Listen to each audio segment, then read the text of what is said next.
आज हम बात करेंगे एक ऐसी प्रेरणादायक कहानी की जिसे स्टॉक मार्केट क्वीन कहा जाता है। एक ऐसी महिला जिन्होंने अपनी प्रतिभा और सरल भाषा से हर उम्र के लोगों को प्रेरित किया। एक ऐसी महिला जो मोटिवेटर, उद्यमी, इन्फ्लुएंसर, गायिका, शिक्षिका और चार्टर्ड अकाउंटेंट हैं। हम बात कर रहे हैं सीए रचना फड़के रनाडे की। 26 जून 1986 को रचना का जन्म पुणे में हुआ। उनकी लंबाई 5.3 फीट है। रचना शुरू से ही एक बुद्धिमान, समझदार और अच्छे व्यवहार वाली लड़की थी। उन्होंने अपनी पढ़ाई अभिनव विद्यालय इंग्लिश मीडियम स्कूल से की। उन्हें स्कूल में पढ़ाने वाले शिक्षक का तरीका बहुत पसंद था और तभी उन्होंने तय कर लिया था कि वे बड़ी होकर एक शिक्षिका बनेंगी। उनके परिवार में शिक्षण की परंपरा रही है। उनकी दादी और दोनों नाना जी शिक्षक थे, तो यह पेशा उनके खून में था। जब रचना और उनके भाई राजेश छोटे थे, तब उनकी माँ उन्हें पॉकेट मनी देती थी। इसके अलावा जन्मदिन पर और परीक्षा में अच्छे अंक लाने पर भी उन्हें पैसे मिलते थे। लेकिन उनकी माँ ने उन्हें चौथी कक्षा से ही हर खर्च का हिसाब एक डायरी में लिखने की सलाह दी, ताकि महीने के अंत में यह पता चल सके कि पैसे कहाँ खर्च हुए।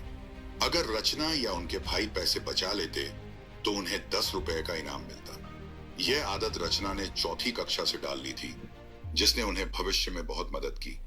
जब उन्होंने बैंक खाता खोला तो उन्होंने अपनी बचत को एफडी, फिक्स्ड डिपॉजिट के रूप में जमा करना शुरू किया। 10वीं तक उन्होंने लगभग 10,000 रुपए बचा लिए थे। तब उनकी माँ ने पूछा, रचना, क्या हम पैसों के निवेश का तरीका बदलें? उन्होंने सुझाव दिया कि उन पैसों से सोना खरीदा जाए। उस समय यानी 2000 से 2002 में 10 ग्राम सोने की कीमत लगभग 8,000 रुपए थी और उन्होंने सोना खरीद लिया। 10वीं बोर्ड परीक्षा में अच्छे अंक लाने के बाद उन्होंने 11वीं कक्षा में कॉमर्स स्ट्रीम के लिए बृहन्नगर महाराष्ट्र वाणिज्य महाविद्यालय BMCC में प्रवेश लिया। यहीं पर उन्हें गाने का शौक हो गया और उन्होंने गायिका बनने का निर्णय लिया। इसी दौरान उन्हें अपने मित्र अक्षय रनाडे से प्रेम हो गया, जो अब उनके पति हैं। कॉलेज के पहले वर्ष में ही अक्षय ने तय कर लिया था कि वे चार्टर्ड अकाउंटेंट बनेंगे। रचना को सीए के बारे में कुछ भी जानकारी नहीं थी, लेकिन उन्होंने भी सीए करने का निर्णय सिर्फ इसलिए लिया ताकि वे अक्षय के साथ संपर्क में रह सकें, क्योंकि यदि उन्होंने कोई और स्ट्रीम ली होती तो शायद उनका संपर्क टूट जाता। धीरे धीरे उन्हें इस क्षेत्र में रुचि आने लगी। उन्होंने फाइनेंस, इकोनॉमिक्स, अकाउंटिंग आदि में गहराई से ज्ञान प्राप्त करना शुरू किया। अब उन्हें पढ़ाई में मजा आने लगा। सीए इंटरमीडिएट पास करने के बाद उन्हें 1,000 रुपए की स्टाइपेंड मिलने लगी। उन्होंने एक बार फिर सोचना शुरू किया कि इस पैसे का निवेश कहाँ किया जाए। वे खुद नहीं जानती थी, इसलिए उन्होंने अपने भाई से पूछा, जो पहले ही सीए बन चुके थे। उनके भाई ने शेयर बाजार में निवेश करने की सलाह दी। उनके भाई पहले से ही शेयर बाजार में निवेश कर रहे थे, लेकिन रचना को कुछ भी समझ नहीं आता था। उनके भाई और प्रेमी लगातार शेयर बाजार की बातें करते रहते, जिससे रचना चिढ़ जाती थी, क्योंकि उन्हें इन बातों की कोई जानकारी नहीं थी। वे खुद को कई बार सैंडविच जैसा महसूस करती थी। उनके पास 2 विकल्प थे, या तो वे नए दोस्त बना लें या फिर शेयर बाजार सीख लें। उन्होंने दूसरा विकल्प चुना और स्टॉक मार्केट को समझने का प्रयास शुरू किया। उन्होंने बिना किसी रिसर्च के सिर्फ टिप्स के आधार पर पैसे निवेश किए, लेकिन साल 2006 में उन्हें अच्छा रिटर्न मिला। यह सिलसिला अगले 2 साल तक चला, लेकिन 2008 में जब शेयर बाजार क्रैश हुआ तो उनके पोर्टफोलियो का 80% हिस्सा डूब गया, क्योंकि उन्होंने कमजोर कंपनियों के स्टॉक्स में निवेश किया था। नतीजतन उन्हें भारी नुकसान हुआ और मजबूरी में नुकसान बुक करना पड़ा। इस समय किसी ने भी उन्हें दोष नहीं दिया, बल्कि पूछा, क्या तुम्हें पता है तुमसे गलती कहाँ हुई? यहीं से उन्होंने असली सीख ली और एक नई शुरुआत की। फिर उन्होंने शेयर ट्रेडिंग के ऑफिस में जाना शुरू किया और वहां खाता खुलवाया। वे देखती थीं कि लोग कैसे एनालिसिस करते हैं, क्या सावधानियां बरतते हैं, और उनसे ढेर सारे सवाल करती थीं। वहां लोग सोचते थे कि यह उत्साह सिर्फ 7 से 8 दिन का होगा, लेकिन रचना अलग थी। उन्होंने कभी भी फैसला लेकर उसे बदला नहीं। कुछ ही महीनों में उन्होंने स्टॉक मार्केट की बुनियादी बातें सीख ली और अब खुद एनालिसिस करके निवेश करने लगी। 2009 में उन्होंने पहली कोशिश में ही सीए पास कर लिया। सभी को लगा कि अब वे किसी बड़ी कंपनी में नौकरी करेंगी, जैसे उनके बाकी दोस्त कर रहे थे। लेकिन रचना ने तय किया था कि वे टीचर बनेंगी। उन्होंने यह बात अपने परिवार को बताई। चूंकि उनके परिवार को उन पर पूरा भरोसा था, तो सबने उनका साथ दिया।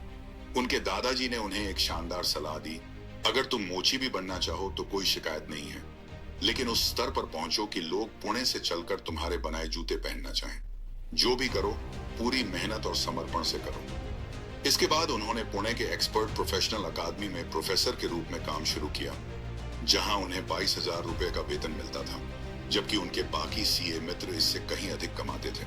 फिर भी वे अपने शिक्षण के जुनून में लगी रही। वे सीए आईपीसी के छात्रों को ऑडिटिंग विषय पढ़ाती थी। 3 साल बाद उन्होंने फ्रीलांसिंग करना शुरू किया, क्योंकि अब वे शिक्षण से कुछ अधिक करना चाहती थी। 2012 में उन्होंने शेयर बाजार और फाइनेंस की अवधारणाओं को सिखाना शुरू किया। उनके पिताजी ने सलाह दी कि पहले जीवन में स्थिरता लाओ, फिर कुछ अतिरिक्त करो। फिर उन्होंने अपने प्रेमी अक्षय रानाडे से शादी की और बाद में एक प्यारे बेटे मेघ रानाडे को जन्म दिया।